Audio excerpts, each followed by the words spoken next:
네, 할렐루야. 12월 1일 수요일 짱목과 말씀 수다의 시간입니다.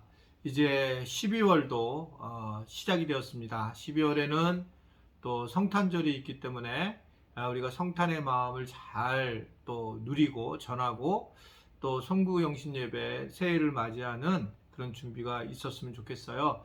그래서 이 12월 돼서는 좀 마음이 차분하게 하는 게 참 좋겠다라는 생각을 늘 하게 됩니다. 12월 첫째 날 1일 수요일 짱목과 말씀 수다는 이제 예레미야의 말씀을 보도록 하겠습니다. 예레미야 말씀 15장 1절부터 9절의 말씀, 하나님 말씀을 보시겠습니다. 여호와께서 내게 이르시되 모세와 사무엘이 내 앞에 섰다 할지라도 내 마음은 이 백성을 향할 수 없나니 그들을 내 앞에서 쫓아내 보내라. 그들이 만일 내게 말하기를 우리가 어디로 나아가려 하거든 너는 그들에게 이르기를 여호와께서 이와 같이 말씀하시니라. 죽을 자는 죽음으로 나아가고 칼을 받을 자는 칼로 나아가고 기근을 당할 자는 기근으로 나아가고 포로될 자는 포로됨으로 나아갈지니라 하셨다 하라. 여호와의 말씀이니라.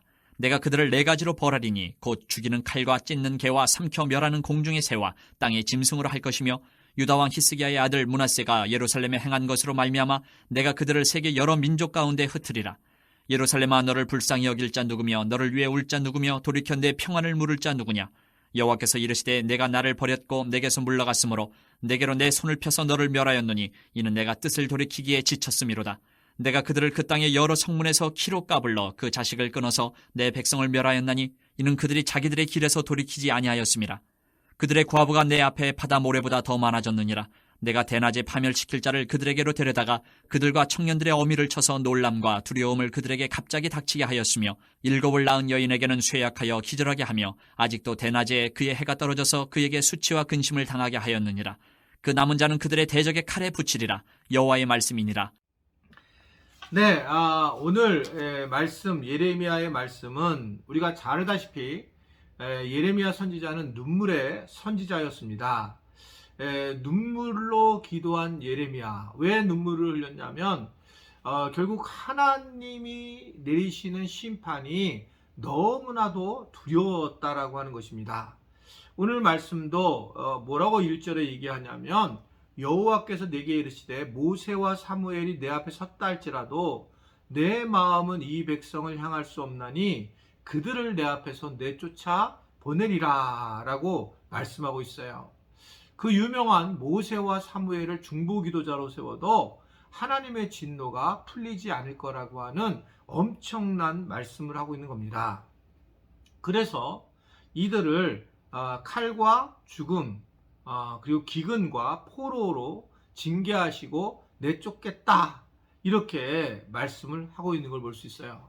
그러면서 하나님은 사실은 사랑, 자비, 긍휼하심이 크신 하나님이시면서도 불구하고 결국 우리에게 계속적으로 말씀하시는 것은 우리가 하나님처럼 교만하면 안 된다 라고 하는 것을 말씀하고 있는 걸 볼 수 있습니다.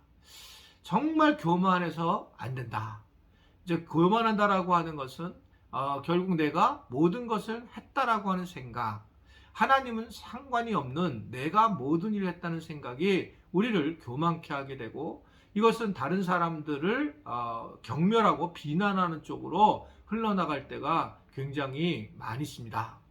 우리 지체들도 마찬가지예요. 때로는 교회를 보게 되면 나하고 안 맞는 게 너무나 있죠. 그리고 또 뭐 담임 목사가 실수하는 부분도 있고 또 때로는 담임 목사의 어떤 목회관이 마음에 들지 않을 때도 있는 것이 현실입니다. 이게 어떻게 딱 맞출 수 있겠어요? 부부가 같이 살아도 서로 간에 맞추기가 어려운데 이렇게 많은 사람들과 이 담임 목사의 목회 철학이 맞지 않을 때도 많이 있습니다. 저도 마찬가지고 저도 개인적으로 이제 이 정도면 됐다라고 하면 항상 교회 안에서 어려움을 겪을 때가 많이 있어요. 그때 하나님은 내게 주시는 그런 내용의 메시지는 항상 뭐였냐면 교만하지 않게 하는 겁니다. 교만하지 않게. 즉 이건 네가 한 게 아니라 하나님이 내가 했다라고 하는 것들을 늘 말씀하고 있는 것을 볼 수가 있어요. 처음에는 잘 몰랐죠. 신앙생활을 처음 시작할 때는 내가 열심히 했는데 왜 하나님이 하셨다고 얘기할까? 근데 세월이 지나면 지날수록 정말 내가 할 수 있는 것이 하나도 없다. 숨을 쉬는 것조차도, 제가 이렇게 손을 이렇게 움직이는 것조차도, 때로는 이렇게 영상으로 찍어서 우리 지체들과 나누는 문제도 사실 하나님이 건강을 지켜주시지 않고 상황을 보호해 주시지 않으면 아무것도 할 수 없는 그런 존재인 것입니다. 그게 우리의 모습인데, 우리는 하나님을 두려워하지 않는 거예요. 그래서 하나님이 우리를 포기했을 때에 얼마나 무서운 상황이 됐는지, 여러분, 이 영적인 두려움, 하나님이 우리를 떠난 두려움, 이거는 상상할 수 없는 두려움이에요. 우리가 전혀 경험하지 못한 두려움. 제가 한번 말씀을 드린 적이 있는데, 저는 실존적인 두려움은 그렇게 많이 겪지는 않았는데, 그런데 건축을 하고 나서 이 두려움이, 내가 빚을 못 갚을 것에 대한 두려움이 나를 사로잡을 때에 하나님의 어떤 영적인 존재를 잃어버리고 내 개인에만 생각을 했던 적이 있습니다. 너무 두려운 거예요. 그래서 교회를 건축해 놓고도 계속 후회를 하고 두려워하고. 그때 이제 우리 교회 정현희 권사님, 제가 여기서도 말씀드렸던 것 같은데 지금은 아프셔서 못 나오시는데, 우리 정현희 권사님이 제게 몇 번 말씀을 했어요. 하나님이 너무 기뻐하시는데 목사님이 너무나 걱정을 하신다. 근데 그 결과는 제가 온몸이 테니스를 치면서 굳어지는 너무 큰 두려움에 사로잡히면서, 제가 여기서부터 테니스를 때 이 아래까지 다 온몸이 마치 그 화석이 굳는 것처럼, 그런 폼페이에 있는 화석이 굳어서 몸이 다 굳어지는 것처럼 그런 걸 겪은 적이 있습니다. 그때 성경의 암송이라는 게 얼마나 중요한지 저는 그 기억이 나요. 테니스 치는데 저기 목사님 세 분이 막 저한테, 제가 이렇게 몸이 두려움에 떨리니까 이렇게 바바바바 떨고 있는 거예요. 그리고 몸이 굳어가는 거예요. 막 심장까지 진짜 이게 굳어오면 죽는 거라고 좀 생각이 들더라고요. 그런 과정에서 제가 암송을 한 게 시편 23편의 암송입니다. 제가 그래서 어디든지 마지막 신방, 즉 위급한 그런 성도들의 신방을 갔을 때 항상 제가 읽는 말씀이 시편 23편이에요. 제가 너무 경험했기 때문에. 그때 여호와는 나의 목자시니 내게 부족함이 없으리로다. 나로 쉴만한 물가로 인도하시려고 하시는 거구나. 원수가 나를 에워싸도 주께서 나에게 잔을 넘치게 주시더라. 뭐 이런 말씀을 기억을 하면서 암송을 했더니 마음의 평강을 하고 하나님의 임재를 개인적으로 경험했던 적이 있어요.